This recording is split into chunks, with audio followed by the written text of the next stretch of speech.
nous avons, nous avons fait beaucoup de, nous avons fait beaucoup de mimétisme. Nous avons beaucoup suivi les autres. Nous connaissons les intellectuels d'autres continents. Nous les citons fièrement le plus souvent, alors que nous avons des dignes fils comme Léandre Saïr et d'autres que nous allons découvrir au fur et à mesure de ces après-midi littéraires, qui sont des personnes qui sont expertes dans des domaines que nous ne maîtrisons pas forcément, nous ne les connaissons pas forcément. Et c'est pour ça que nous avons initié ces après-midi littéraires, d'une part pour les connaître, les faire découvrir à nos enfants qui ont besoin justement de se référer à des aînés, des exemples qu'ils vont pouvoir suivre. Voilà. On sait aussi que très souvent, on dit que quand les Africains, on a envie de leur cacher quelque chose, il faut les mettre dans les livres. Et c'est d'autant plus vrai que beaucoup d'entre nous ne lisons pas et par ricochet, nos enfants passent à côté de beaux ouvrages, de beaux messages d'éducation intellectuelle. Et donc, nous voulons saisir cette opportunité d'avoir un vivier d'intellectuels africains qui écrivent de plus en plus, et donc les mettre en valeur, mettre en relief leur propre parcours, parce que M. Léon Tahiri va nous instruire également de son propre parcours. Et il va nous parler aujourd'hui de mindset, de mentalité, d'une vision, en tous les cas, optimiste de l'Afrique. Et c'est là que son profil nous intéresse et c'est là que le livre dont il va nous parler aujourd'hui nous intéresse. Donc, je ne vais pas garder la parole plus longtemps. Je vous remercie tous d'être avec nous et je vous invite à être attentifs pour pouvoir poser des questions pertinentes afin qu'on puisse vraiment bénéficier de ces moments privilégiés qu'on va renouveler chaque fois. Et donc, bon après-midi littéraire à tous. Et je suis Chérie Lawelior, pour ceux qui ne savent pas, journaliste presse écrite, spécialisée en presse féminine. Voilà, je vous remercie de votre attention. Merci beaucoup, Cheryl. Mais pour les intimes, c'est Sylvie Ouattara.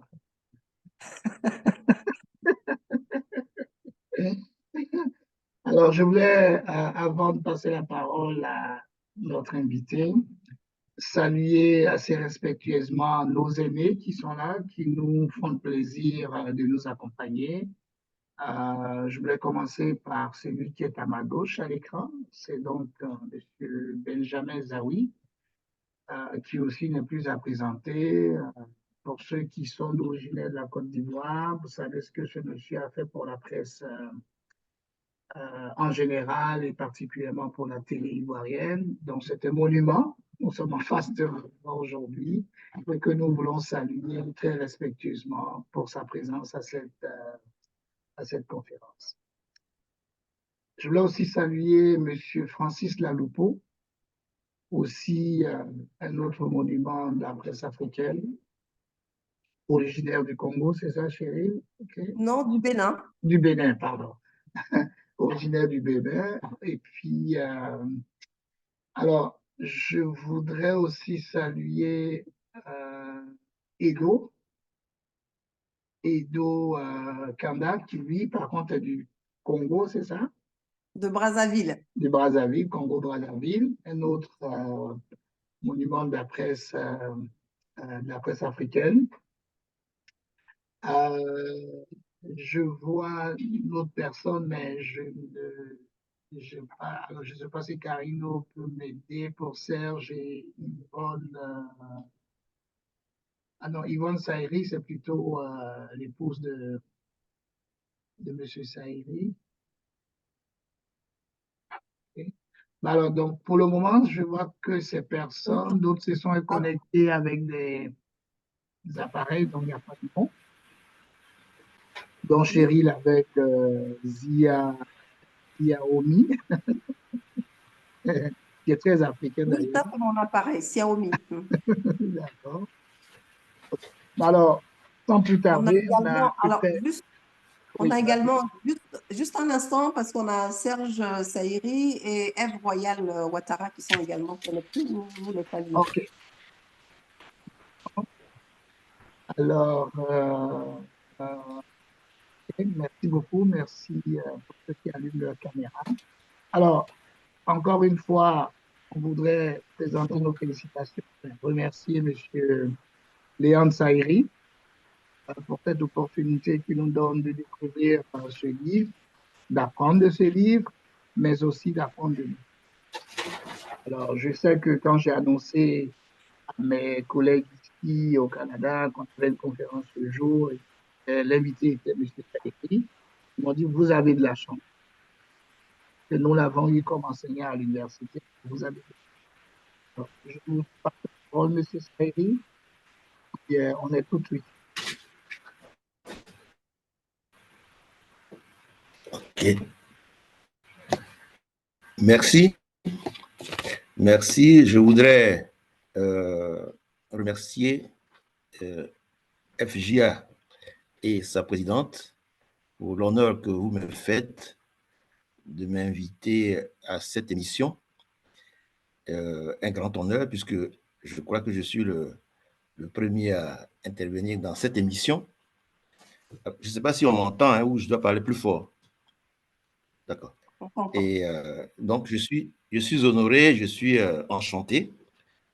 Et je voudrais saluer toutes les personnes qui sont connectées pour suivre cet échange. Moi, je considère que c'est un échange que nous allons avoir et dont le thème sera le livre que j'ai écrit et publié sur George Weah. Donc, salut et merci de l'invitation et merci d'être là.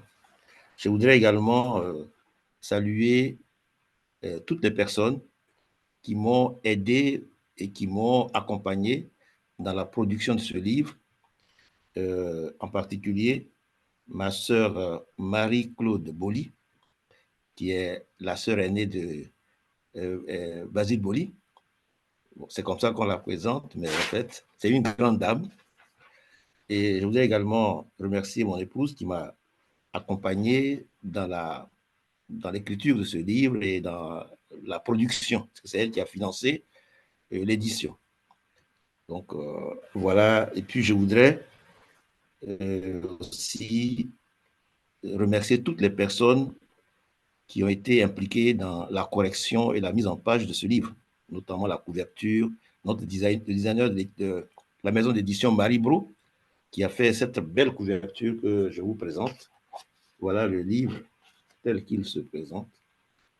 George Weah. Alors, il faut dire que ce livre est paru en deux versions, version française et version anglaise. Alors, en français, c'est George Weah, du ghetto à la magistrature suprême. Et en anglais, c'est From the poorest slum to the highest office. Bon, donc voilà les deux, enfin, ceci présenté. Alors, le livre lui-même a été publié en 2018, c'est-à-dire quelques mois après l'élection, la brillante élection de George Weah à l'élection présidentielle. Et ainsi, George Weah est devenu le 24e président de la République du Libéria. C'est un parcours, quand on regarde la vie de l'homme, c'est un parcours exceptionnel. Il a mené de durs combats pour être d'abord grand joueur, pour être ballon d'or, le seul jusqu'à présent et le premier ballon d'or africain. C'était exceptionnel. Beaucoup de personnes ont dit des choses bonnes et pas bonnes sur son parcours.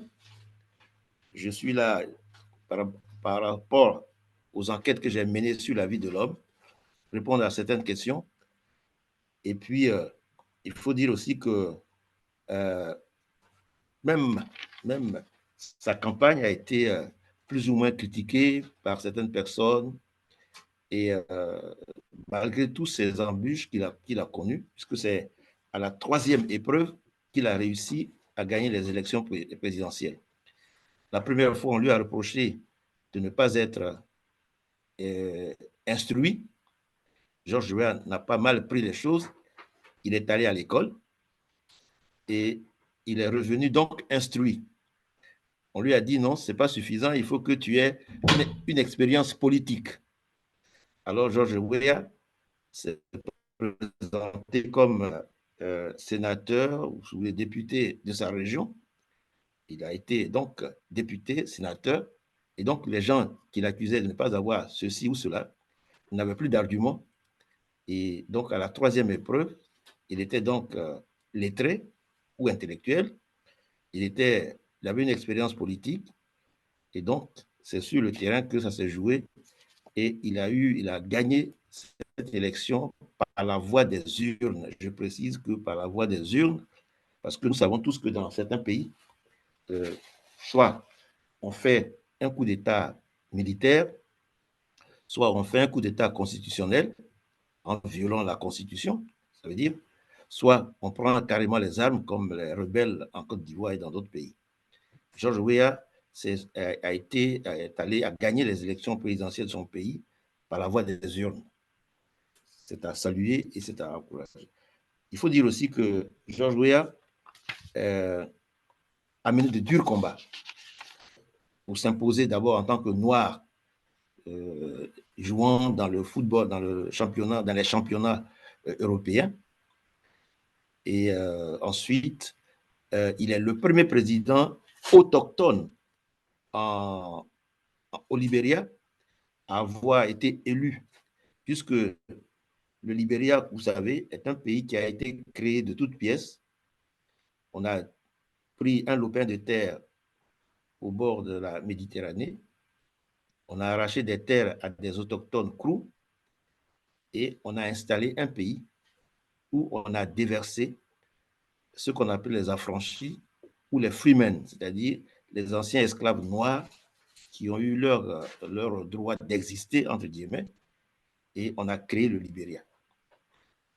Donc, quand ils sont arrivés, malheureusement, ces Noirs se sont crus supérieurs à ceux qu'ils ont trouvés sur place. Et ils ont reproduit l'apartheid. Donc, ils ont transféré l'apartheid de l'Afrique du Sud au Libéria. C'est ainsi que, jusqu'à ce que George Weah arrive au pouvoir, il n'y avait jamais d'autochtones qui pouvaient accéder au pouvoir par les urnes. Puisque la Constitution, ils ont reproduit leur existence aux États-Unis, au Libéria. Donc, les autochtones n'avaient aucun droit pratiquement. Et c'est cela qui a amené Samuel Doe à prendre les armes pour dire que nous ne pouvons pas continuer à subir le dictat des gens qui hier étaient esclaves et nous font aujourd'hui, nous transforment en esclaves sur notre propre territoire, sur la terre de nos ancêtres. Et donc, George Weah est le premier président autochtone à avoir accédé au pouvoir au Libéria. Et donc, j'ai écrit ce livre pour lui rendre hommage pour tout le combat qu'il a mené, tout le parcours, sous ce parcours exceptionnel. Et puis, je voulais également qu'on connaisse George Weah au-delà du football et en dehors du football. Parce que c'est un homme exceptionnel, ça se voit par son parcours. Ce jeune garçon qui, hier, vendait des bonbons glacés ou des sucettes dans les rues de Monrovia, a tapé dans le ballon et est devenu ballon d'or. Et il est revenu dans son pays. Il a été candidat. Et donc, il est parti des bidonvilles, du bidonville, ce qu'on appelle les slams, là, des plus pauvres du pays, pour arriver à diriger un grand pays comme le Libéria.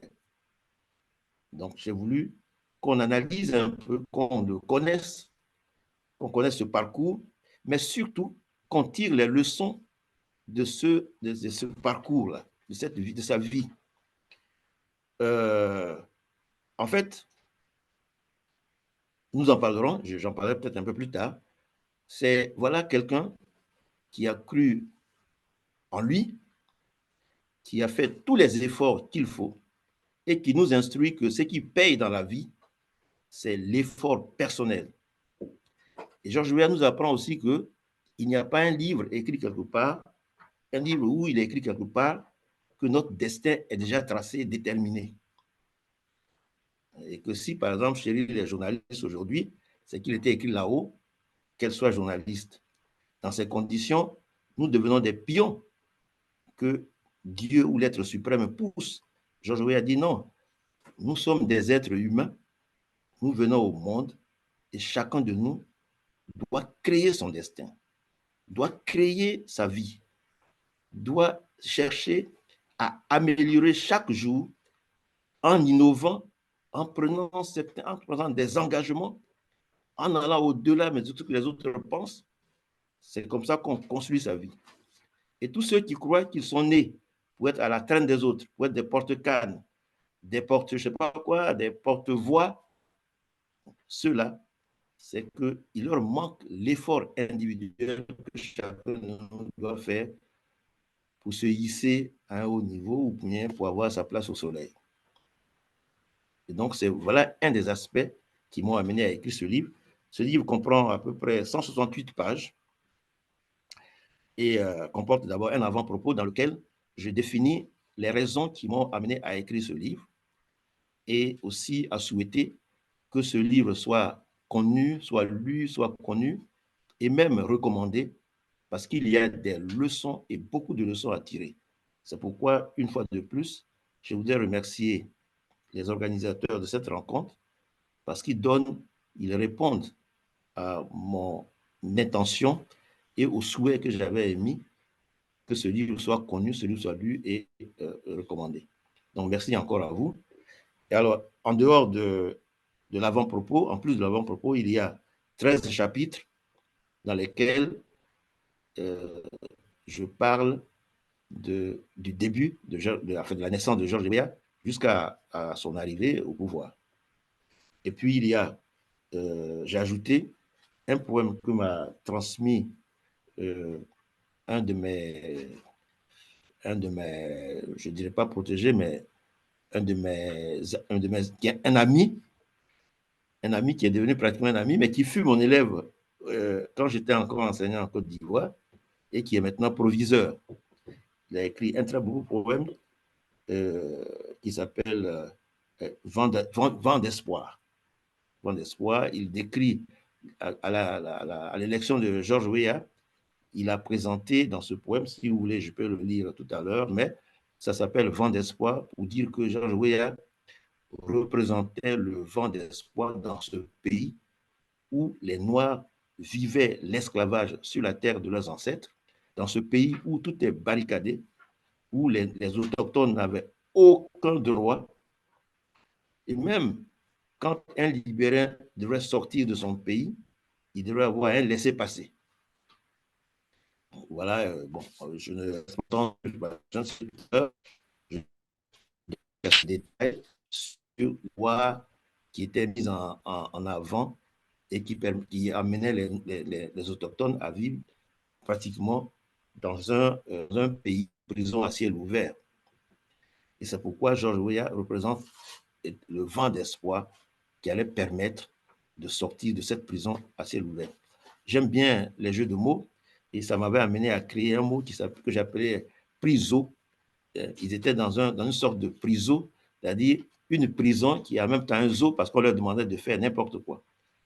Comme on le vit aussi dans la plupart des pays africains, on est tous dans le priso puisque ceux qui ont pris le pouvoir se croient autorisés à faire tout ce qu'ils veulent et même quelquefois n'importe quoi.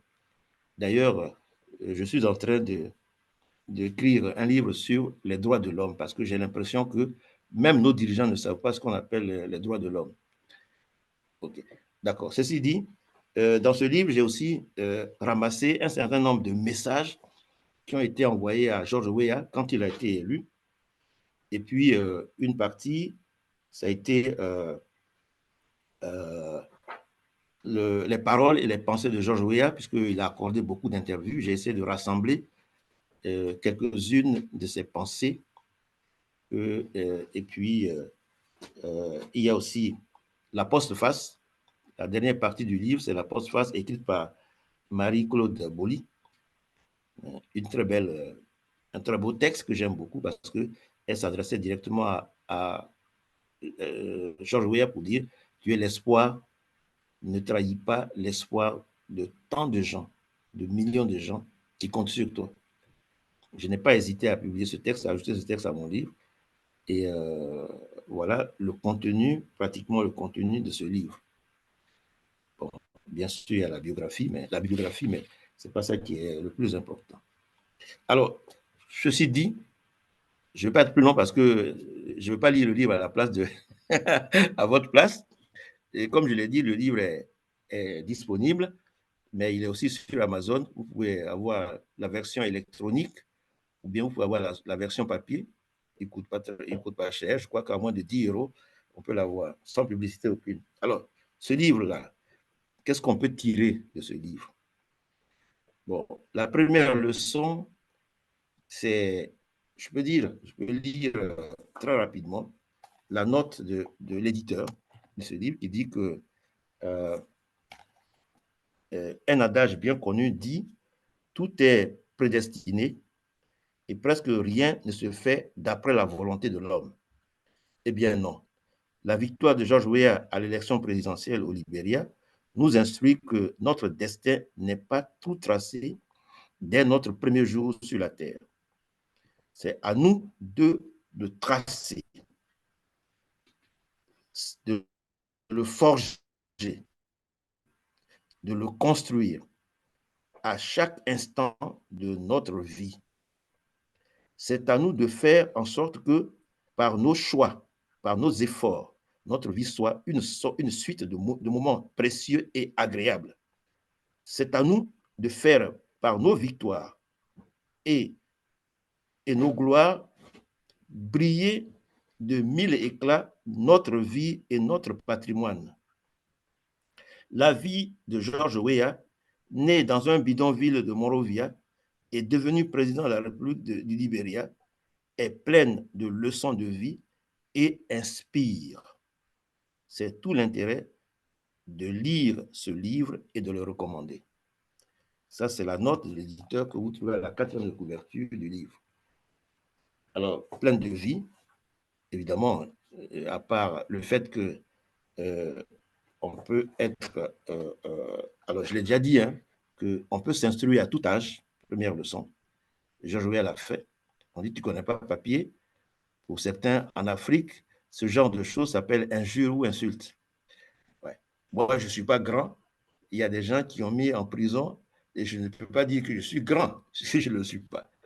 En Afrique, c'est des injures. On a vu, paix à son âme, Ali Kona Bédié mettre des journalistes ivoiriens en prison parce qu'on lui a dit qu'il n'était pas grand. Bon, voilà, en Afrique, les réalités, quelquefois, les vérités sont prises ou considérées comme des insultes. Et George Weah n'a pas pris le fait qu'on lui ait dit qu'il ne sait pas lire, qu'il n'est pas instruit, comme une insulte ou de l'injure.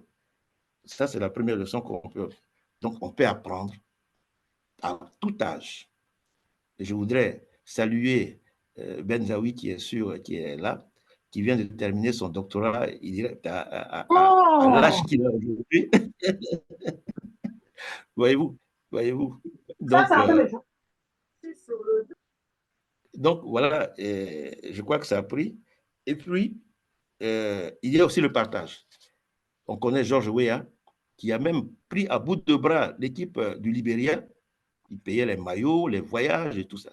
C'est-à-dire, quand Dieu t'a permis d'avoir de l'argent, il faut le partager.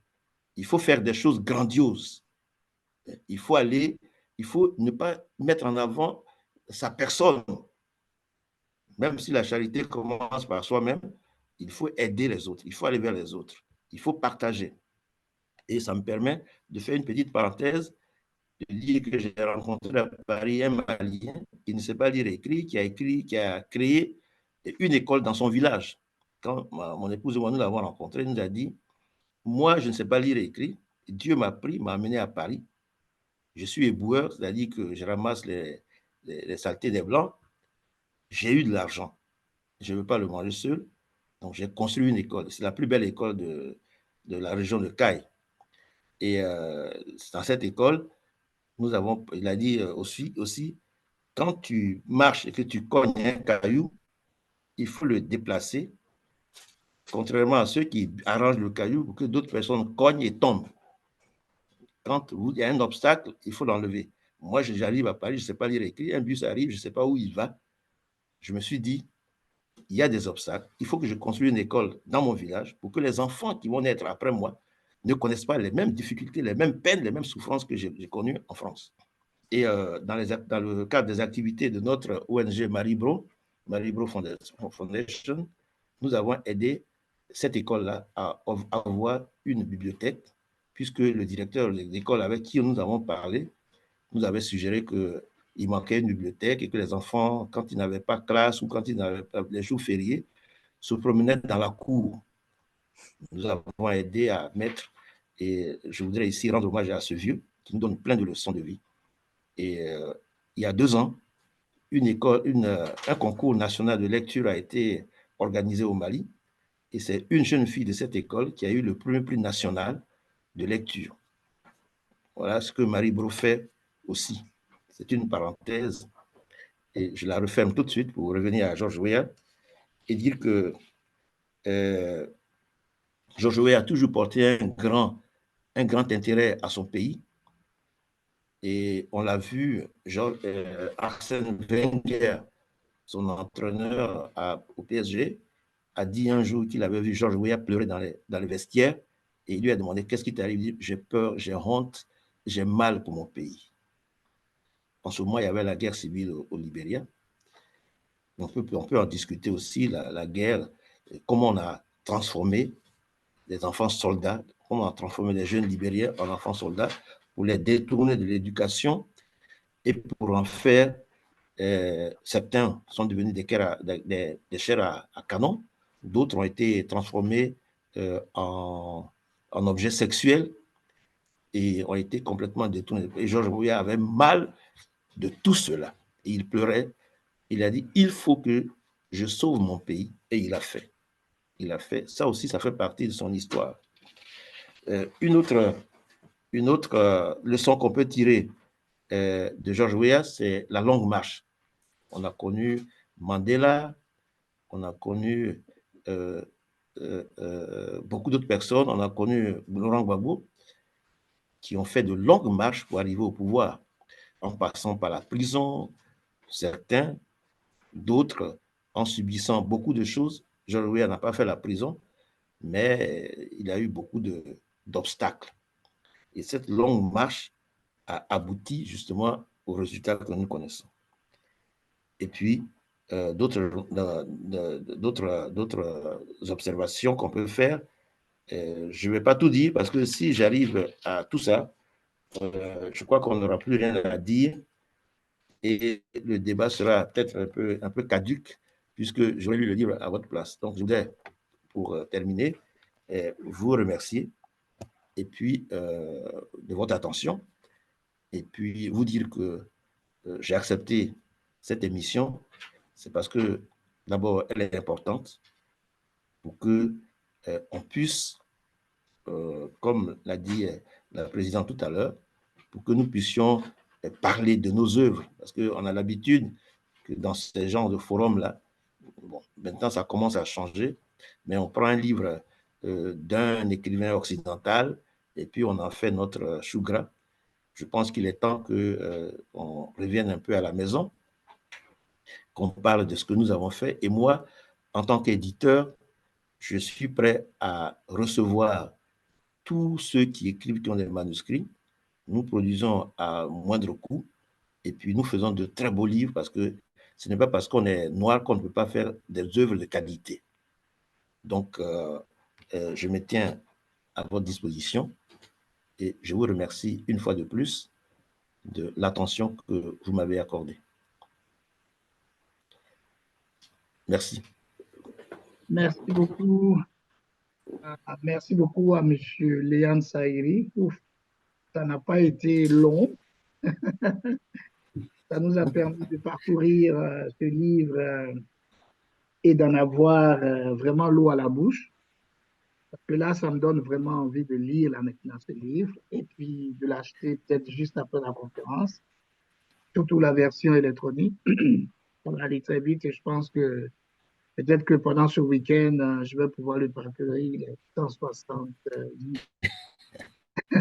Oui, c'est quelque chose de... Alors, j'ai oublié de me présenter. Je pense qu'on ne l'a Oui. pas fait. Mhm. Alors, je ne sais pas si c'est moi qui devrais le faire, me présenter.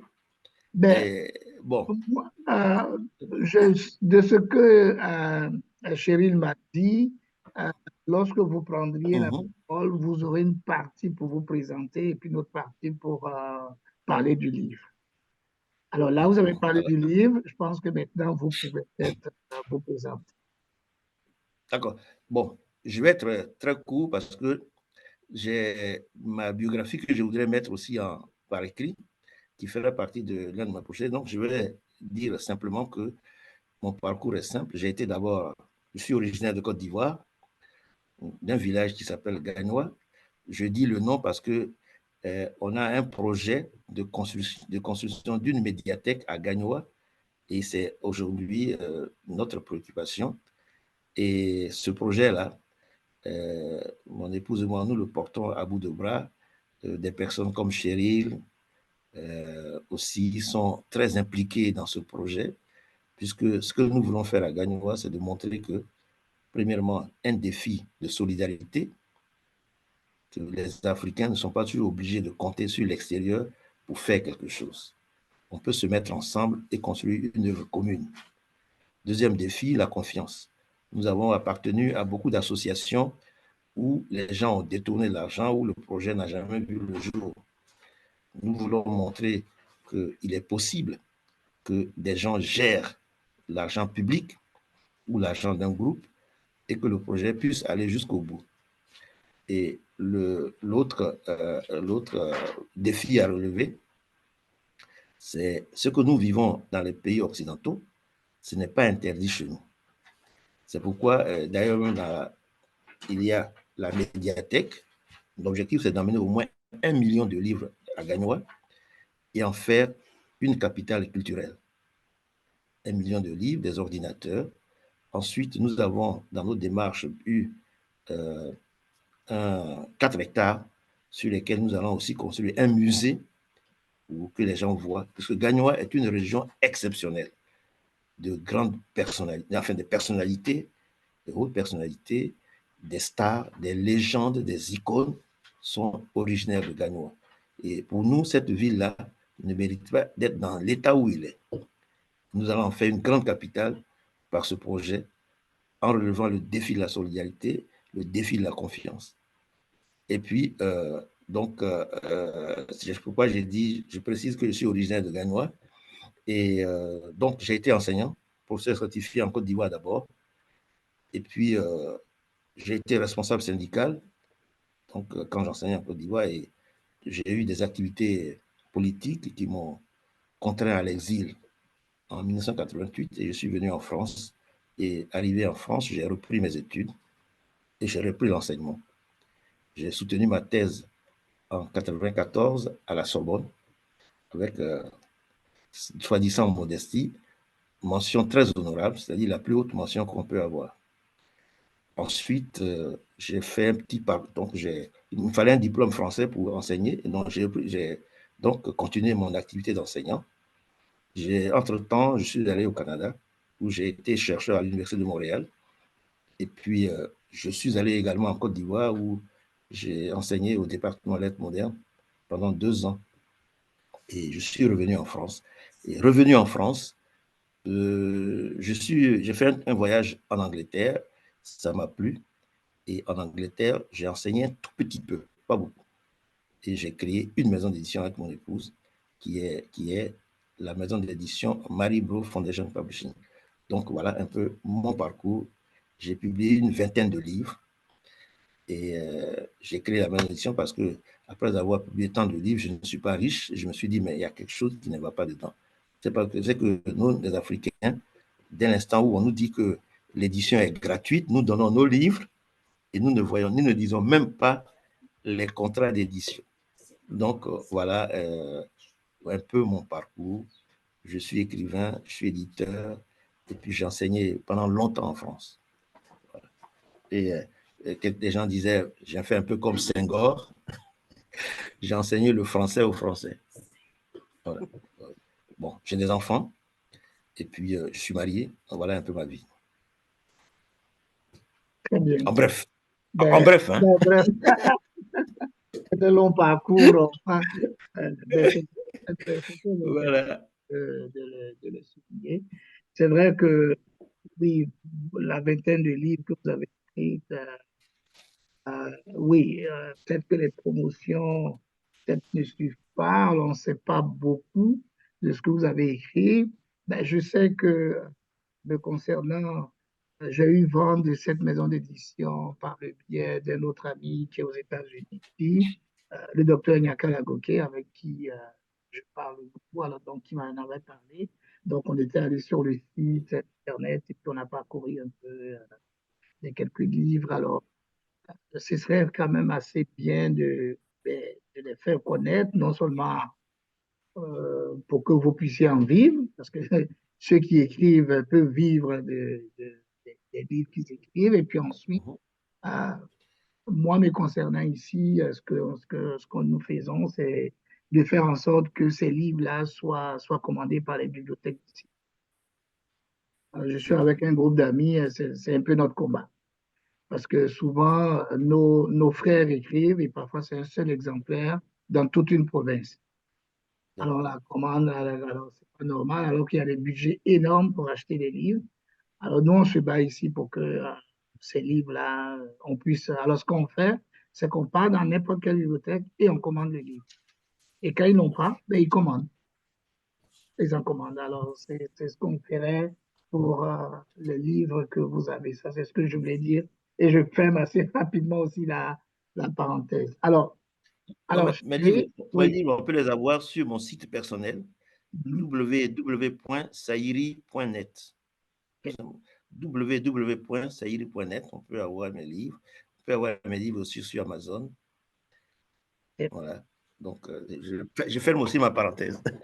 Merci beaucoup. Alors, je voulais juste repasser la parole à Cheryl pour quelques minutes avant de redonner la parole au public pour les premières questions. Oui, la parole est à moi. Oui. Très bien. Oui, alors, un grand merci d'abord pour ce qu'on vient d'entendre. Un grand merci au professeur Léon Saïri, un érudit, comme vous avez pu le constater. Hein. Nous avons des personnalités comme ça à découvrir et c'est tout l'intérêt des rencontres comme celle-ci. Effectivement, c'est vrai que d'entrée de jeu, Jean-Louis t'a brièvement présenté, mais c'était effectivement à toi qui maîtrise mieux ton parcours de nous instruire de ce parcours exceptionnel que tu as. Parcours inspirant aussi qui fait que tu es là avec nous. Et ce livre que tu as écrit, comme tu l'as dit, on retient beaucoup de leçons dans ce livre. C'est-à-dire que ce que le FJA promeut aujourd'hui, c'est ça. C'est retrouver nos racines, retrouver la fierté d'être africain. Mettre de côté un peu ce qu'on nous a raconté de notre histoire, la reconstruire. Et donc, avoir des référents comme ça. C'est vraiment tout l'intérêt de ces après-midi littéraires. Et nous avons été gratifiés de tous ces enseignements. Donc, le FJA t'en remercie.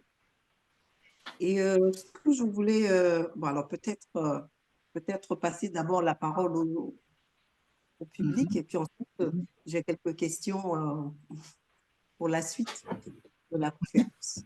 Je vous remercie. OK. Merci beaucoup, Présidente. La charité bien ordonnée ne va pas commencer par nous cette fois-ci. On a beaucoup d'invités. Alors, je voulais juste remercier les uns les autres, signaler la présence donc, de M. Dimi Richard, on voulait saluer, de Mme Drogba Caroline aussi. Et puis, salue aussi la présence du confrère Abissiri Fofana qui s'est joint à nous pendant cette conférence. Alors, je voulais faire simple. Alors, on est entre nous. Alors, je voulais juste demander à ceux et celles qui veulent déjà poser leur première question, juste de manifester juste en levant le doigt ou faire la main, ou d'utiliser les émoticônes qui se trouvent un peu dans le bas de la, de la page qui est ouverte, et puis je vous donnerai la parole pour vos questions. Alors, je voudrais, donc, qui voudrait poser la... Alors, je vois Monsieur Laloupo. Je vais juste prendre deux ou trois personnes rapidement et après, je vais donner la parole. Qui d'autre voudrait poser une question? Alors, je vois personne pour le moment. Alors, je vais donc passer la parole à Monsieur Francis Laloupo. Francis Laloupo, qui n'est pas à présenter pour ceux qui ne connaissent peut-être pas. C'est un confrère et un éminent journaliste africain, donc originaire du Bénin. Monsieur Laloupo, vous avez la parole. Merci, merci beaucoup, cher confrère. Merci beaucoup. Alors, je suis très heureux d'être avec vous cet après-midi. Je tenais à poser ma question rapidement parce que je vais peut-être vous quitter en cours de chemin. Mais en tout cas, la rencontre aura été très, très agréable et très instructive. Monsieur Saïri, alors, en vous écoutant, d'abord, je me suis demandé si vous n'avez pas oublié de mentionner dans votre biographie une formation de marketing, parce que je trouve que vous vendez plutôt bien votre maison d'édition et puis également la quatrième de couverture également. Surtout la lecture de la quatrième de couverture. C'était Oui. un morceau choisi qui a donné envie, en tout cas, de lire cet ouvrage. Alors, je n'ai pas encore lu votre livre, bien sûr, mais vous l'avez tellement bien présenté que je me fais fort de le lire assez rapidement pour découvrir ces 168 pages. Alors, vous avez parlé d'un destin exceptionnel. Alors, ma première question, bon, je vais poser la question dans ce sens-là. Et je ne sais pas à quel moment vous avez arrêté l'écriture de l'ouvrage. Est-ce que vous avez arrêté enfin, est-ce que l'ouvrage était déjà achevé au moment où Georges Weah quittait la présidence? Parce qu'on a quand même salué, évidemment, l'élégance de cette sortie de Georges Weah. Et ça a été une des bonnes nouvelles, en tout cas, un des beaux gestes qu'on a salué l'année dernière sur le continent africain. Donc, ça, c'était ma première question. À quel moment vous avez donc terminé l'écriture du livre? Et puis, l'autre question, la question, disons, essentielle que je voulais vous poser, vous avez donc parlé d'un destin exceptionnel. Vous avez parlé d'un grand footballeur, Ballon d'Or, ce n'est pas rien. Mais est-ce que, je ne sais pas si dans votre livre, il y aurait la réponse, mais je vous pose la question à vous-même, quel regard vous portez sur sa présidence? Est-ce que le grand footballeur, Ballon d'Or, a été aussi un grand président de la République? Merci beaucoup. Merci bien. La parole à Monsieur Saïri. Oui, d'accord. Merci, Francis. Jean-Louis l'a dit tout à l'heure, un éminent journaliste que j'aime beaucoup, que j'admire et qui fait de bonnes choses. C'est aussi une fierté de l'Afrique. J'ai l'occasion de le lui dire. Je le pensais jusque-là, mais il ne m'a jamais donné l'occasion de le lui dire et je le lui dis aujourd'hui. Merci beaucoup. Et alors, mon livre, je l'ai écrit juste après l'élection de Georges Weah. Maintenant, puisque ce n'est pas l'objet, mais j'ai publié un texte sur la sortie de Georges Weah il n'y a pas longtemps, il y a deux mois, quand Georges Weah a été battu, bah, il a été là aussi, il a fait preuve de fair play, il a reconnu sa défaite et il a même invité son parti à ne pas faire ce qu'on fait généralement dans le pays en cas de défaite. Il a salué son adversaire, il a remercié et il a dit que c'est le Libéria qui gagne, même si lui, Georges Weah, il perd. Et j'avais écrit un texte que j'ai publié sur Facebook. Et puis, je me suis dit, est-ce que c'est pas là aussi une occasion de rendre hommage à George Weah une fois de plus pour le fair play, pour l'exemple qu'il donne au monde entier, l'élégance de la défaite. Dans les pays, dans les autres pays, tout juste à côté du Libéria, dans mon propre pays, la Côte d'Ivoire, les élections ont toujours fait beaucoup de dégâts au plan humain, au plan matériel, et ça. Et donc, j'ai écrit un deuxième livre qui va sortir, qui j'ai déjà mis d'ailleurs sur ma page, qui s'appelle L'élégance de la défaite. Et dedans, je parle de tous ceux qui ont endeuillé leur pays, tous ceux qui n'ont pas été capables de reconnaître leur défaite parce qu'ils sont crus des gens qu'on ne pouvait jamais changer, des gens qui sont plus intelligents que tous leurs concitoyens, des gens qui sont incapables d'humilité. Et George Weah nous donne là encore une autre leçon de vie, la défaite, c'est la défaite. Il est allé même saluer son adversaire et il a demandé à son parti de ne même pas sortir manifester, par contre, d'accompagner ceux qui manifestent leur joie pour la victoire de... attends que son nom me revienne, mais c'est ça aussi. Donc, il est resté bon footballeur. C'est vrai qu'il a eu des cartons rouges à certains moments, mais il a toujours gardé ce bon esprit d'un joueur franc, d'un joueur sincère. Et c'est pourquoi, j'en parlais avec quelqu'un, quand il s'est agi de l'attribution du prix du Ballon d'Or, il y a eu beaucoup de gens, non, c'est un noir, etc. Mais les gens étaient obligés de lui donner parce que c'était l'esprit, c'était le joueur idéal. Donc, je pense que, je réponds à votre question, hein, que j'ai écrit le livre juste après la défaite après la victoire de j'ai écrit un autre livre après cette défaite. Ce qui n'a pas marché, comme vous le dites, c'est que George Weah a représenté, comme je disais tout à l'heure, l'espoir de tout un peuple. Beaucoup de personnes attendaient que George Weah soit le justicier, pardon, de ceux qui ont subi l'esclavage, la guerre, toutes sortes de misères dans ce pays-là. Et George Weah, que je salue une fois de plus, a dit non, on ne peut pas refaire l'histoire. Le passé reste le passé. On ne peut pas refaire l'histoire. Il faut avancer. Il faut passer l'éponge sur certaines choses. C'est vrai, ça fait mal.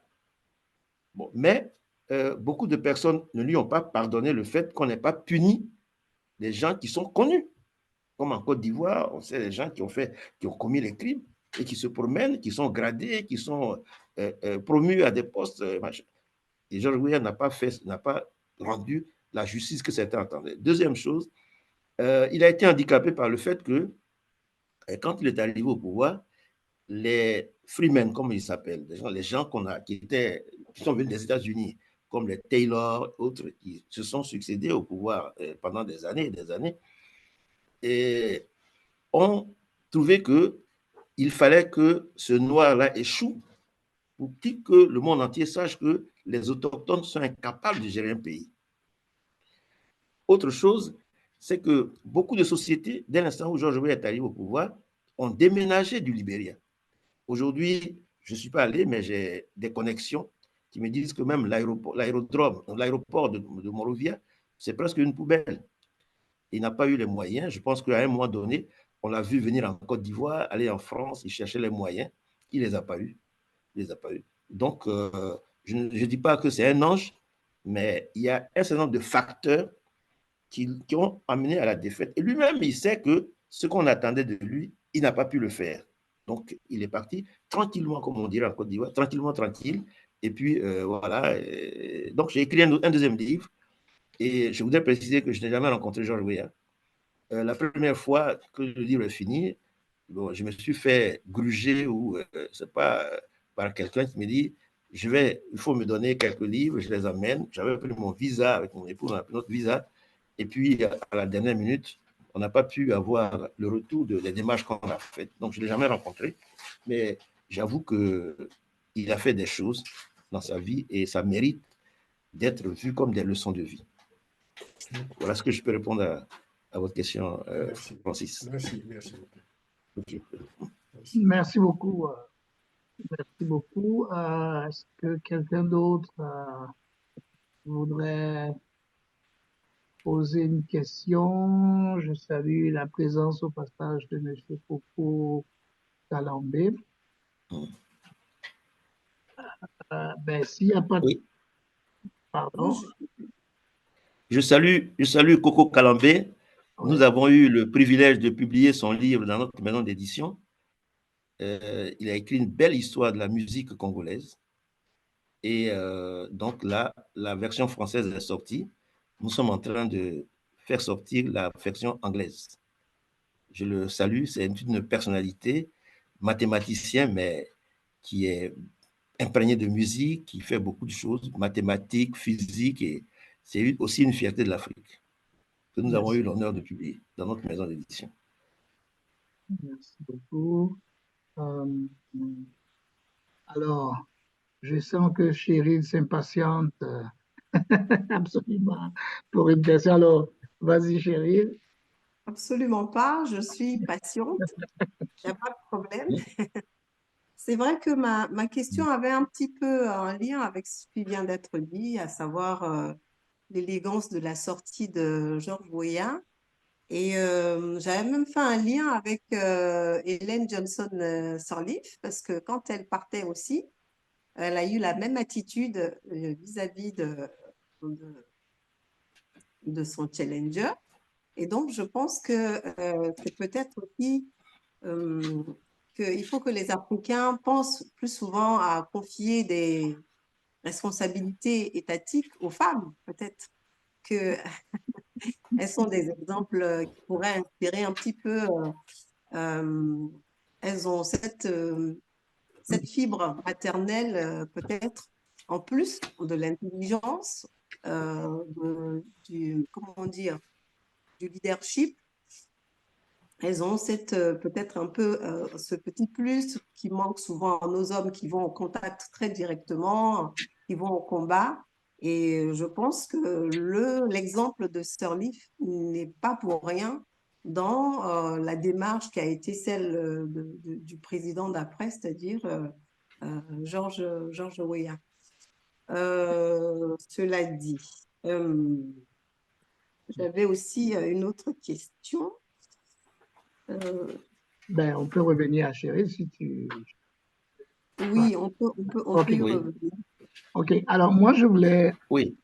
puisqu'on parle du livre. Je Oui, peux peut-être répondre à Cheryl ou bien oui, allez-y, oui. On pouvait, oui.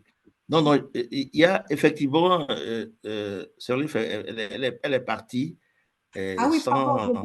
je termine. D'accord. Le petit bout qui me manquait, Mhm.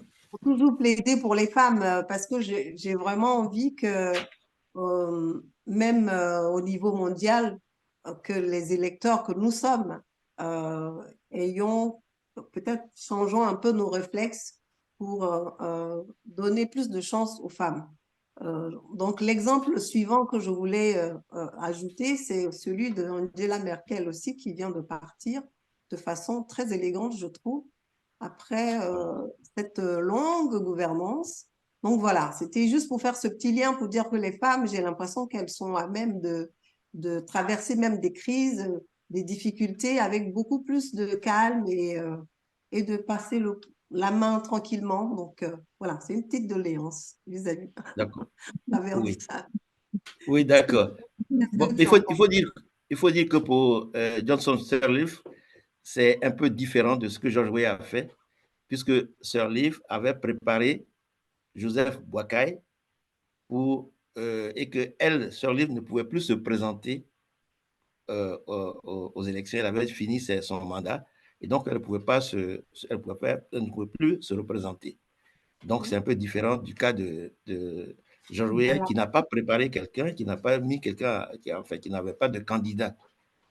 Voilà. Et ça, c'est la première observation. La deuxième observation, c'est que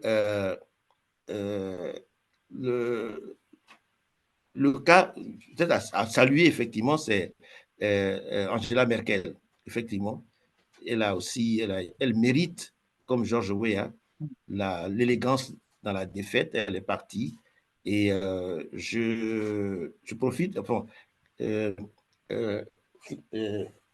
Lupo parlait tout à l'heure de mon talent de marketing, mon talent en marketing.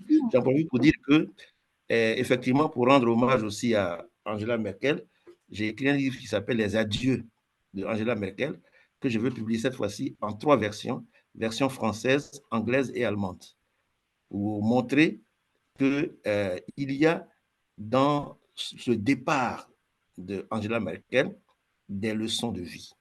Et puis, je profite pour qu'elle nous dise, en fait, qui a été Hitler, puisqu'elle est allemande. Le mur de Berlin, c'est quoi? Que souvent pas du mur de Berlin, mais elle est née du côté de Hambourg, donc elle sait, elle sait, elle a vécu, elle était jeune quand le mur a été construit. Et donc, ce livre-là est aussi en chantier, il va sortir le mois prochain. Voilà. Marketing pour marketing. Oui, c'est bien. Mais moi, je voulais qu'on revienne un peu au livre, et puis, comme je Oui. savais, on ne l'a peut-être pas encore parcouru, et puis on va s'en délecter beaucoup un peu plus tard. Mais alors, je voulais que vous parliez un peu des parents de George Weah. Vous avez dit qu'il est autochtone, originaire du Libéria, mais est-ce que dans votre livre, vous avez parlé un peu de ses parents et de l'apport de ses parents un peu dans la réussite de George Weah? Oui, ce qu'on sait de son enfance, c'est que son père a abandonné sa maman très tôt, au moment où George Weah était jeune, lui et ses frères et sœurs. Et George Weah a plutôt été éduqué par sa grand-mère. Et compte tenu des conditions de vie, il était obligé de vendre des bonbons glacés dans les rues de Montréal. Il en parle même avec beaucoup de peine et beaucoup de passion, parce qu'il dit, c'est en allant dans les rues, en voyant les gens vivre, qu'il voyait ce que c'est que la misère, ce que c'est que la pauvreté. Et il voyait aussi l'effort que les gens faisaient pour arriver à vivre, le combat quotidien contre la faim, contre la pauvreté, le combat quotidien des gens à l'école. Et d'ailleurs, George Weah, quand il a commencé à avoir beaucoup d'argent, les premières choses qu'il a faites, c'est de reconstruire l'école où il a fréquenté. Il dit que les enfants, voilà les conditions dans lesquelles j'ai fait mes premiers pas. Et ça, ce n'est pas une école, c'est une poubelle. Donc, c'est cet environnement-là, qu'il a formé, qu'il a aidé, qui lui a permis d'avoir le mental qu'il a. Voilà ce que je peux répondre à cette question. Mais j'en parle largement dans le livre, pour qu'on sache au moins, parce que le titre, c'est Du ghetto à la magistrature. Donc, il faut bien qu'on sache d'où il est parti et comment. Il faut que ce lieu-là soit décrit, et je l'ai décrit, en fait. Très bien.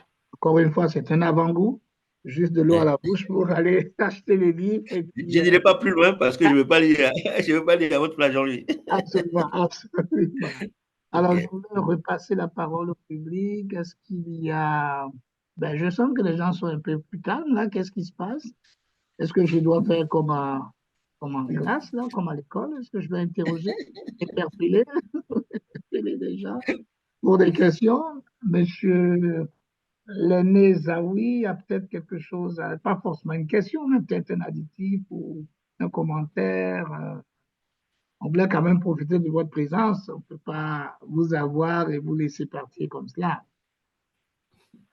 Ouais, monsieur Zawi. Là, on ne vous entend pas, vous êtes en mute. Attendez, peut-être ouvrir votre micro. Le son, voilà. OK. Vous m'entendez maintenant? Oui, Vous m'entendez? parfait. Ah, d'accord. Non, non. Bon, comme on n'a pas lu le livre, parce que lui, le littéraire, la critique littéraire, ça se nourrit d'abord à la base, on n'a pas lu le livre. Donc, on n'a rien à dire. Enfin, de façon générale, mais maintenant, comme on connaît l'histoire du Libéria, on peut s'en servir pour ouvrir quelques brèches. Sinon, avant tout, bon, je pense que, bon, félicitations pour ton livre. Hein. Ça me rappelle que j'ai un livre là-bas que tu dois faire, ça fait longtemps. Hein. Mais je pense que beaucoup de données ont changé. Non, non, on en avait parlé, hein, beaucoup de données ont changé, donc maintenant on va se pencher sur la publication. Mais cela dit, comme je disais tantôt, bon, on n'a pas lu encore le livre, mais ça donne l'eau à la bouche, on va le lire, c'est sûr. Mais au-delà de l'aspect, on va dire, purement politique hein, de l'avènement du président Weah, est-ce qu'avec la nouvelle situation avec le président Boakai, bon, je pense qu'il est autochtone aussi, j'espère. Il est autochtone, hein, je crois. Hein. Je ne suis pas sous ton contrôle, hein, Léandre. Oui. Il est autochtone, d'accord.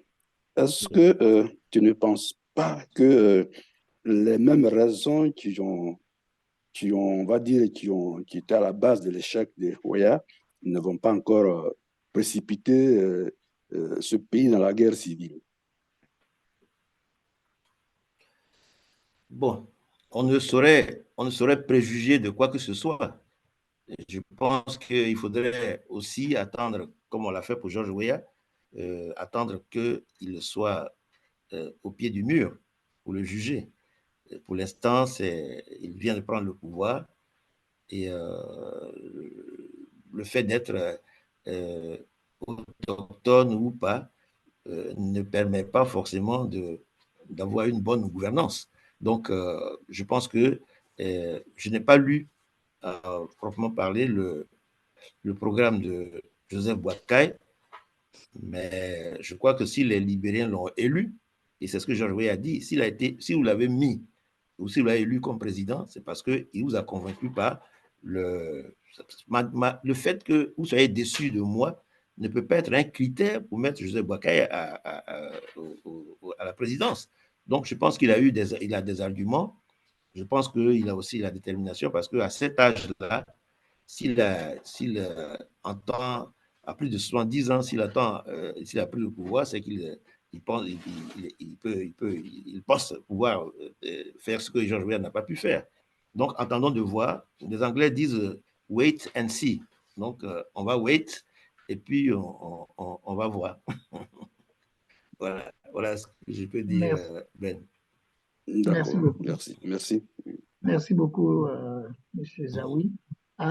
Oui, ouais, je vois la main à M. Abistiri, je vais vous repasser la main. Je pense que de ce que le conférencier vient de dire, c'est un peu correct. Je pense que dans les premières heures de l'élection de Boakai, on a vu qu'après la passation de pouvoir, lorsqu'il s'est agi de représenter le Libéria à une conférence internationale, je pense que le président a même envoyé George Weah le représenter. Alors, pour moi, ça augure peut-être que oui, il a gagné, mais peut-être que le pouvoir va se faire en collaboration ou il va être dans les parages, George Weah. Je pense pas qu'il va être vraiment absent dans la gouvernance de Boakai. Mais bon, encore une fois, wait and see. Et puis, OK, alors je vais passer la parole à un autre confrère, M. Fofana Abissiri, pour la question. Il faut ouvrir. Ok. Bonjour, Monsieur Saïri. En fait, ma question est toute simple. Quel est le secret de fabrication de ce livre? Vous avez dit lors de votre première intervention que vous n'avez pas rencontré George Weah avant de l'écrire. Donc, comment vous l'avez écrit? Moi, je m'attendais en lisant ce livre à quelques anecdotes croustillantes sur la vie de George Weah, des paroles fortes, et là, vous dites que vous ne l'avez pas rencontré. J'avoue que ça touche un peu mon enthousiasme. Quel est donc le secret de fabrication de ce livre? Bon, M. Fouala, il n'y a pas de secret de fabrication. Je suis un enseignant-chercheur.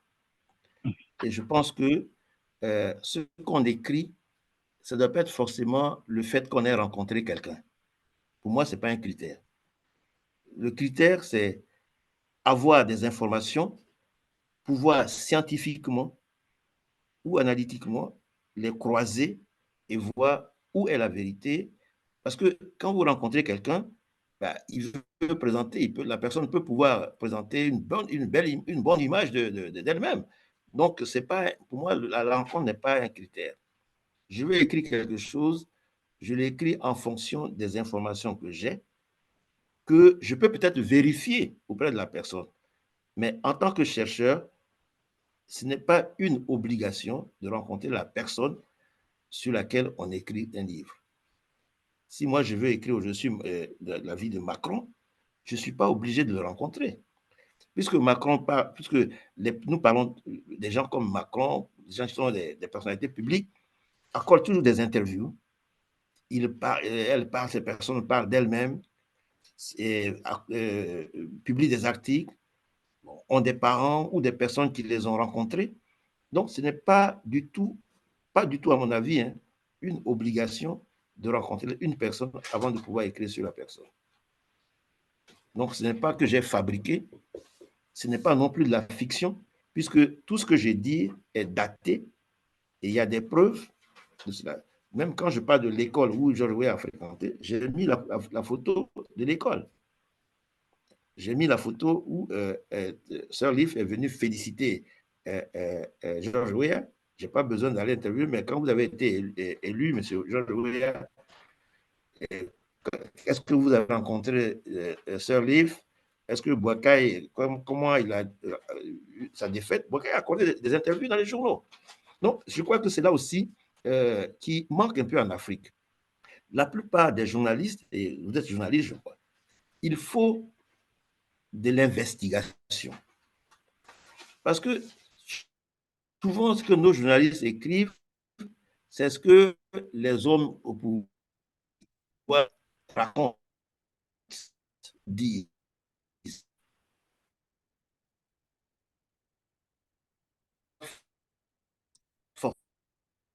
C'est vrai. Il faut que nous, journalistes, aillent au-delà des paroles d'autorité ou des propos que les... Et j'admire beaucoup, et je veux qu'en Afrique, il y ait des gens qui écrivent n'importe quoi, quelquefois même, aurait été à tel endroit. Il faut vérifier. Il faut vérifier tout simplement. Et ça manque beaucoup. Et c'est pourquoi j'encourage FJA, ce forum-là, à aller dans le sens de la formation des journalistes ou d'aider certains journalistes à emprunter la voie du journalisme d'investigation. Il faut investiguer et malheureusement, la plupart des journalistes africains sont des gens qui sont, la plupart, j'ai dit, hein, pas tous, je précise bien, sont des gens nécessiteux et qui se font payer ou qui se font corrompre pour écrire n'importe quoi et du tout quelquefois. Donc, on n'a pas besoin pour écrire ce genre de le rencontrer. Et puis, n'oubliez pas que la plupart des personnalités, quand on les rencontre dans ce sens-là, croient que forcément on est venu leur soutirer de l'argent. Donc, ça aussi, il faut éviter ça. Voilà ce que je peux répondre à M. Fouana à votre question. Peut-être que je me suis mal fait comprendre. En fait, quand j'ai parlé des secrets de fabrication, c'était quelles sont les méthodes que vous avez utilisées pour écrire ce livre.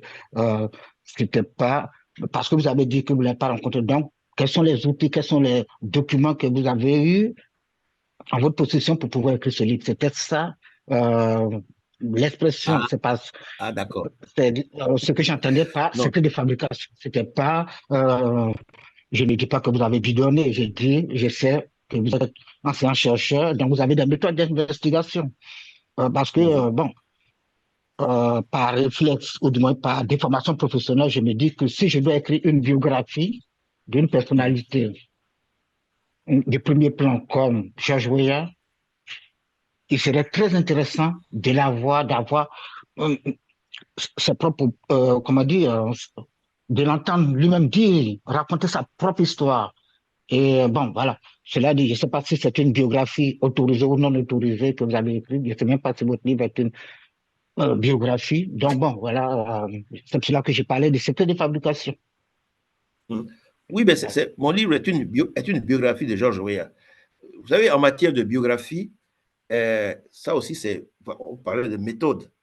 Une méthode consiste à fréquenter la personne et d'écrire selon ce que la personne veut.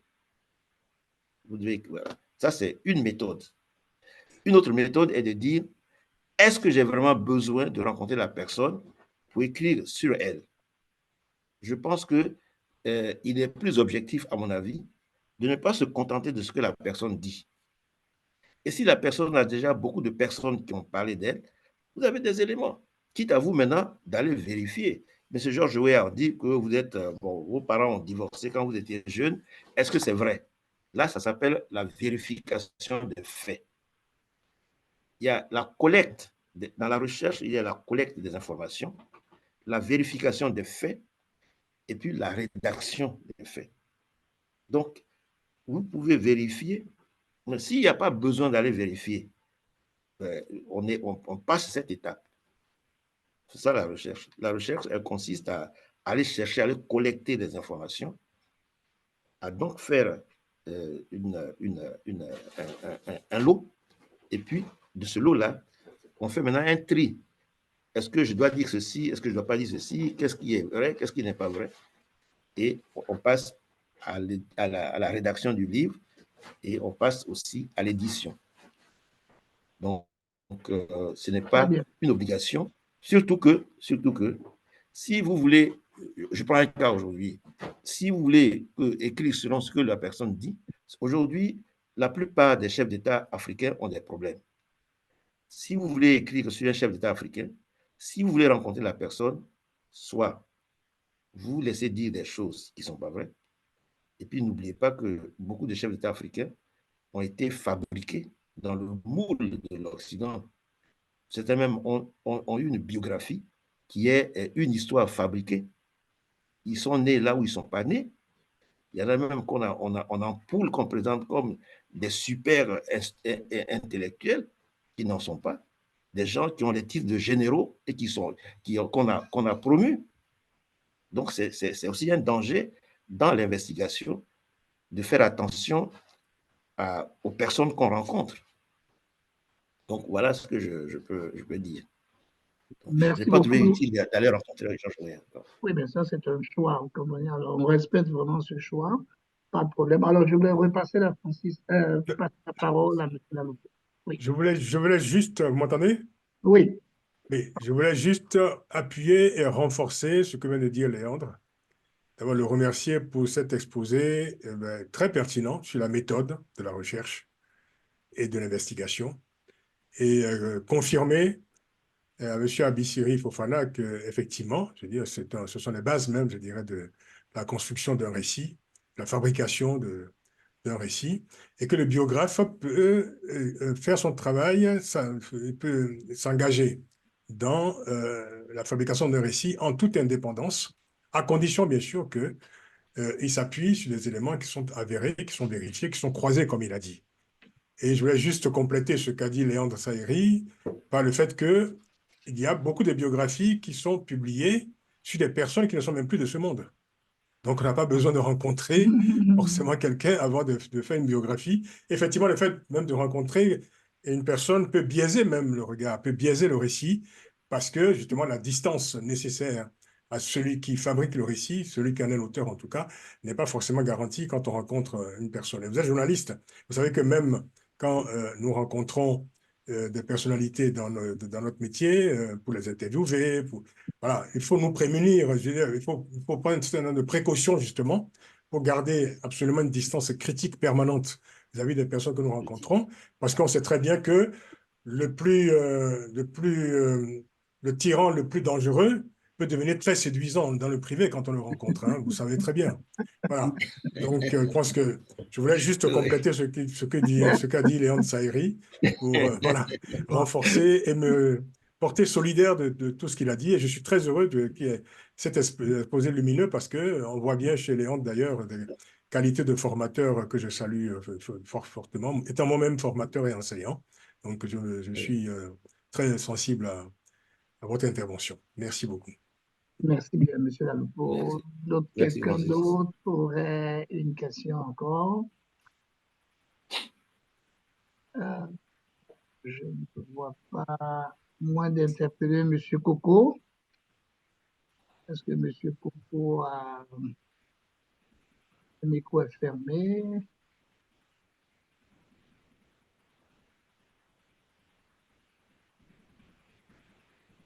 Ah, ok, c'est correct. Ok. Alors, il n'y a pas de questions en vue. Ah, ben, je voulais alors repasser la parole. Celui-là. Ok. Ok, je C'est pour m'excuse voir beaucoup de si vous vous avoir aviez joint. quelque chose à dire, un Non, additif, une question. Oui. je voulais juste m'excuser de vous avoir joint si tard. Je ne savais pas que 14 heures de Paris, c'est différent de 14 heures de Londres. Et remarquez que je suis entré exactement à 15 heures. Oui. Oui, je faisais mon jogging, je croyais que j'avais du temps. Et donc, je m'excuse beaucoup, quoi. Et voilà, je m'excuse beaucoup. Ok, pas de problème. Alors, je voulais repasser peut-être la parole à M. Saïri. Alors, toujours dans le livre, est-ce que, bien que vous n'ayez pas rencontré George Weah, que dans votre livre, des personnes que vous avez rencontrées à côté qui connaissent assez bien les personnes Oui. vous ont partagé parfois des anecdotes sur le, sur le président Weah? Ben, oui, mais j'en ai parlé tout à l'heure. Ah, ok. J'ai parlé de Georges Weah qui, entre deux matchs, pleurait dans les tribunes alors qu'il vient de marquer 2 buts. Mhm. Tout le monde est content dans les vestiaires. Et Georges Weah était entré, il avait des larmes aux yeux. Les gens croyaient qu'il était très content d'avoir marqué 2 buts. Il dit non, j'ai mal pour mon pays. Bon, autre anecdote, c'est, je sais pas, quand il vendait des bonbons glacés au marché, euh, des gens voyaient,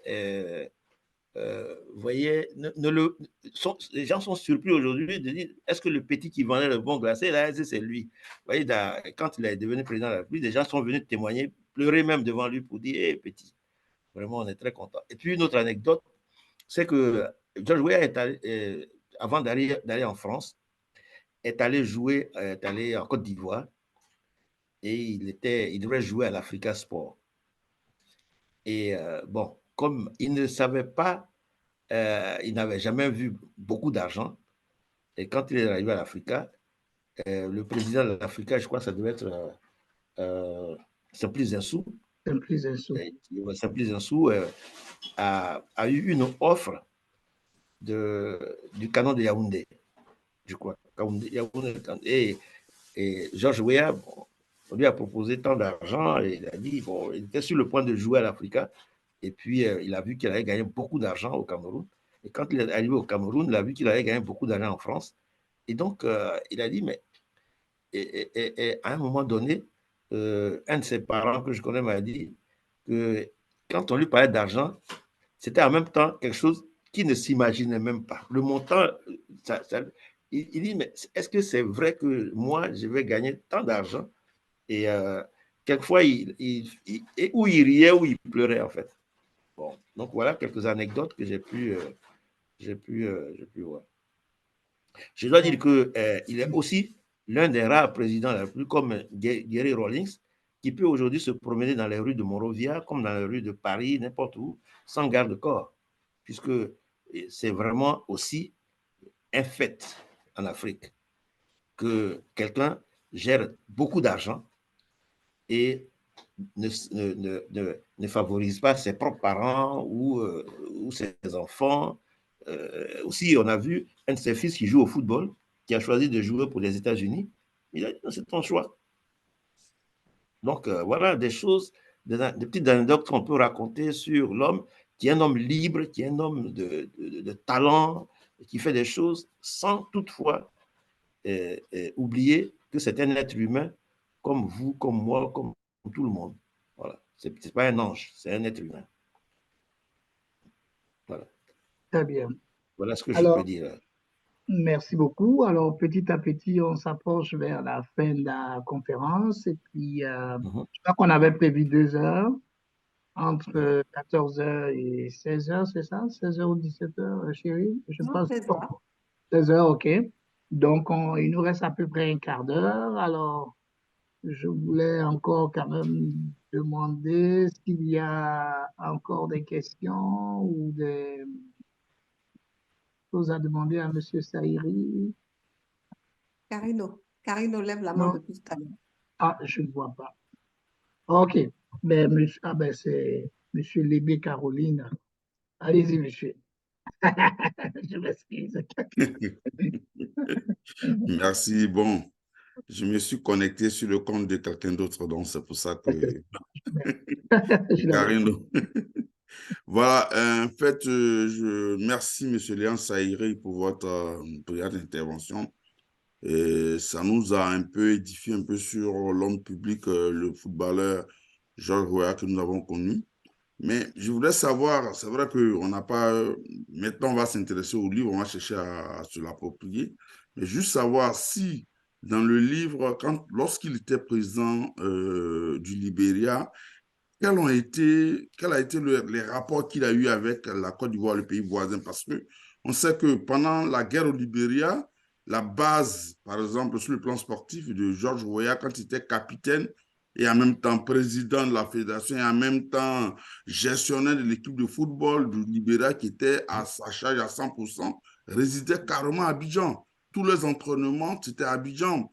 Il avait même l'immeuble GCDA, pour ceux qui connaissent Abidjan, où logeaient tous les joueurs de l'équipe de Libéria. Alors, Georges Weah, ça dit que la Côte d'Ivoire lui a apporté beaucoup. Georges Weah, président, quel rapport qu'il a eu avec l'État de Côte d'Ivoire? Si cela est dit dans le livre, je ne sais pas. Non, cela n'est pas dit dans le livre. Cela n'est pas dit dans le livre parce que c'est après avoir publié, j'ai dit que le livre a été publié en 2018. Georges Weah a été élu en 2017. Moi, j'ai publié le livre en 2018, quelques mois après son élection. Donc, les rapports qu'il a eus après ne font pas partie du livre. Et c'est normal. Le livre est paru avant. Alors, ce qu'on peut remarquer dans les relations avec la Côte d'Ivoire, c'est, je noterai deux faits, en fait. Le premier, c'est que quelques exilés ivoiriens, suite à la crise post-électorale, se sont réfugiés au Libéria, ont été accueillis. Mais à un moment donné, je pense que sous la pression du président ivoirien, certaines personnes ont été rapatriées. À mon avis, ce n'est pas une bonne chose. Ouais, moi, je n'ai pas apprécié ça. Des gens, dans ta propre maison, quand tu es maltraité, ben, tu cherches refuge ailleurs. Et donc, Georges Weah n'avait pas à agir. Mais je voudrais bien vérifier si effectivement, ces gens-là qu'on a retournés en Côte d'Ivoire, c'est sous le contrôle ou bien à la faveur de la volonté de Georges Weah, où ils ont été saisis là-bas. Ça, je n'ai pas pu vérifier cette information. Mais ça, c'est quelque chose à déplorer. Un réfugié est un réfugié. Un réfugié jouit des droits de protection du pays dans lequel il se réfugie. Donc, c'est ça. La deuxième chose, c'est que Georges Weah a participé aux grandes manifestations comme l'indépendance, comme l'attribution du prix, le prix Félix Houphouët-Boigny de la paix, où il est même, bon, quand il est là, c'est toujours l'homme élégant, l'homme présent. Et puisque je sais, c'est qu'il a de bonnes relations avec beaucoup d'Ivoiriens. Beaucoup d'Ivoiriens. D'ailleurs, dans le livre, je publie, quand il a été élu, le message que Didier Drogba lui a adressé pour le féliciter. Et il a répondu à Didier Drogba que, jeune frère, ce que je viens de faire, c'est la route que j'ai déblayée pour montrer aux gens que quand on est footballeur, on n'est pas un taré. Et je viens de tracer la route, suivez-moi. C'est la réponse qu'il a donnée à Didier Drogba. Oui. Donc, je pense qu'avec la Côte d'Ivoire, et puis son ami, un de ses amis qui l'a accompagné, qui l'a introduit auprès du président Ouattara, c'est Basile Boli. Parce que Basile Boli était celui qui était à côté de Sarkozy pour les affaires africaines. Donc, il a toujours eu des Ivoiriens qui sont... Et puis, il a pris même à sa charge un joueur comme Youssouf Fofana, avec qui il a joué à Monaco et qui était pratiquement, comment on va dire ça, démuni. Donc maintenant, les en dessous de ces relations avec le président de la République de Côte d'Ivoire, je ne sais absolument rien et même si je le savais, je pense que ce n'est pas ici qu'on dévoilerait les secrets politiques de ces gens-là. Je pense que je n'ai pas, mais je peux vous dire que Georges Weah a toujours eu des relations avec des Ivoiriens. Et je me rappelle même que l'ambassadeur qu'il a nommé pour la Côte d'Ivoire est une personne que je connaissais, parce que dans mes recherches pour entrer en contact avec lui, pour lui présenter le livre, j'ai rencontré John, un type merveilleux qui avait son adjoint. Son adjoint a dit qu'il a fréquenté au lycée de Mans et qu'il a fait l'université d'Abidjan.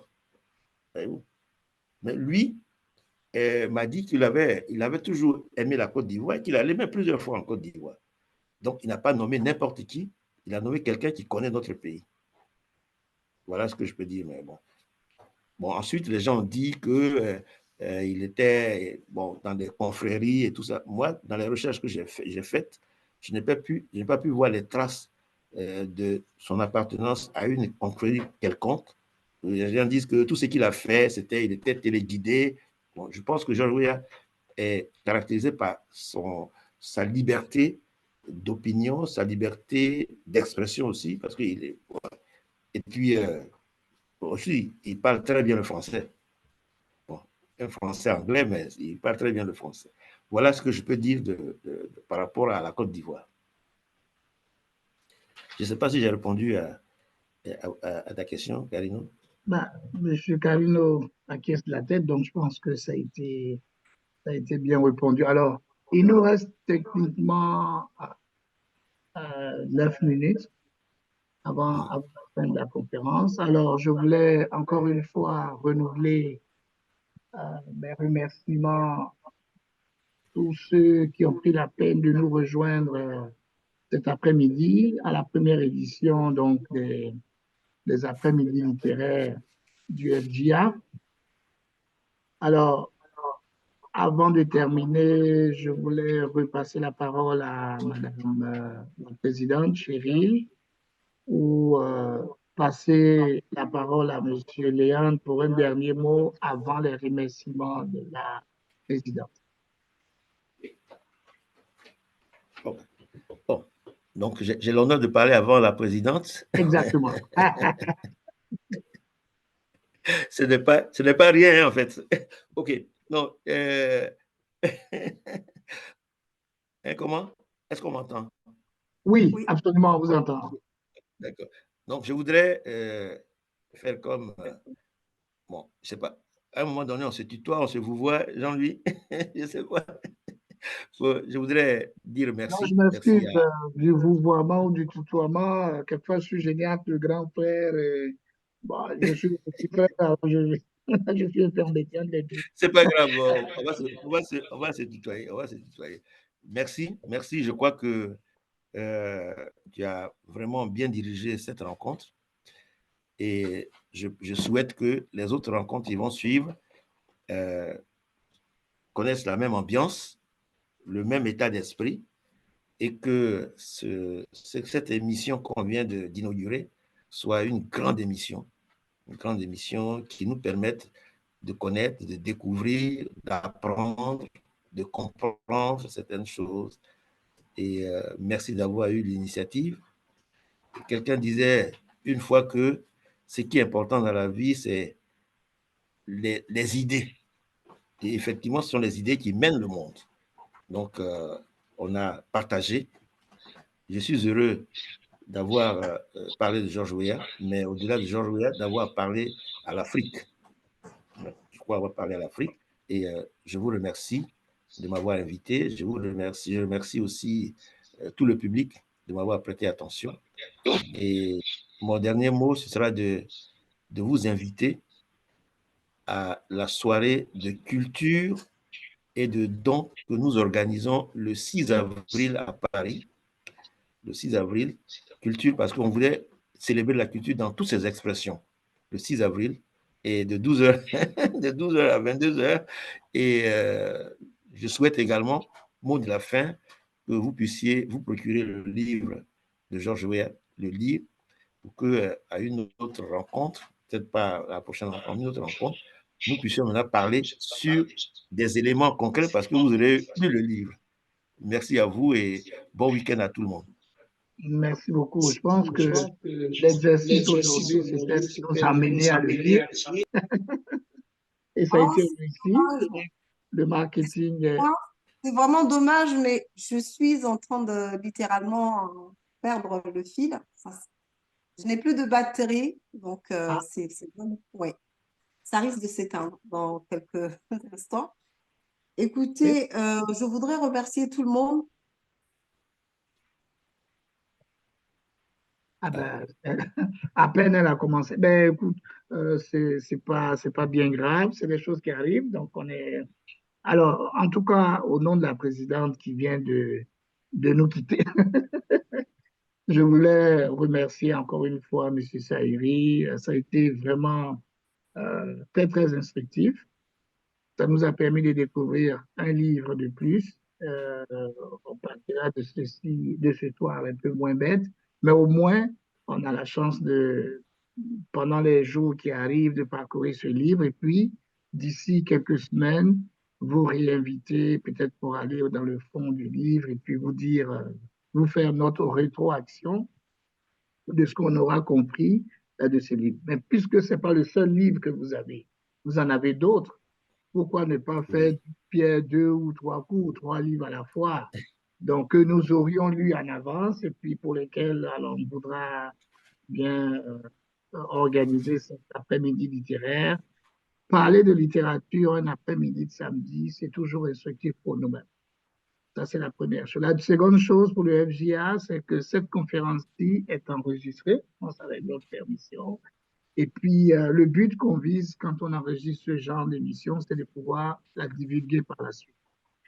On avait prévu plusieurs personnes qui n'ont pas pu être là.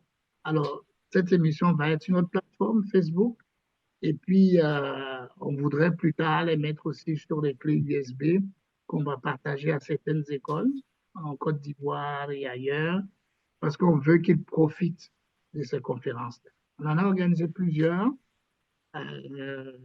Pas forcément sur les conférences littéraires, là, mais d'autres conférences qu'on a organisées. Alors, on voudrait les mettre sur les clés de support et pouvoir les partager.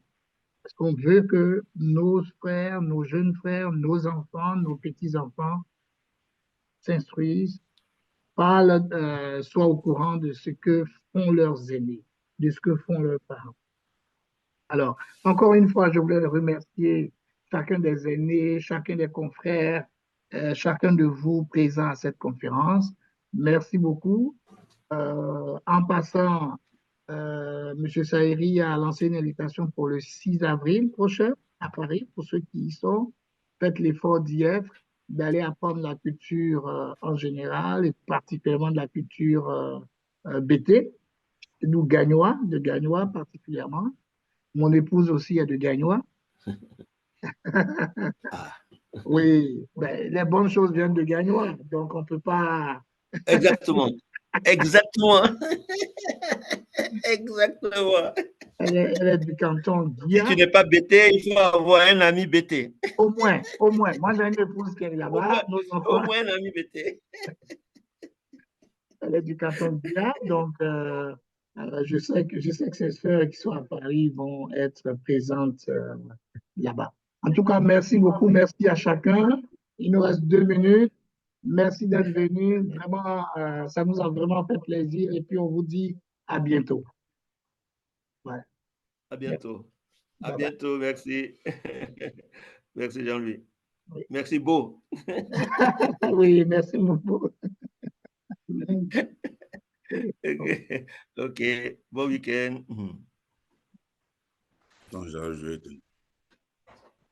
Hein? Comment? Hein? Faut que les gens apprennent à l'utiliser et puis il faut qu'on s'appelle par nos pseudos. Hein, parce que